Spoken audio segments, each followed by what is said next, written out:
একটু মহব্বতের সঙ্গে জিকির লা ইলাহা ও লা ইলাহা জোরে লা ইলাহা ইল্লাল্লাহ লা ইলাহা লা ইলাহা ইল্লাল্লাহু বলো রে মুমিনগণ লা ইলাহা ইল্লাল্লাহু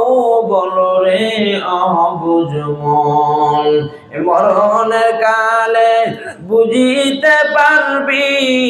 নবীর কালেমার এতই গুণ লা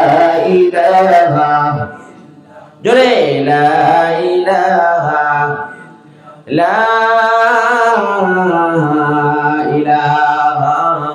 ইল্লাল্লাহু মুহাম্মাদুর রাসূলুল্লাহ সকলেই পড়ুন সাল্লাল্লাহু আলাইহি ওয়াসাল্লাম।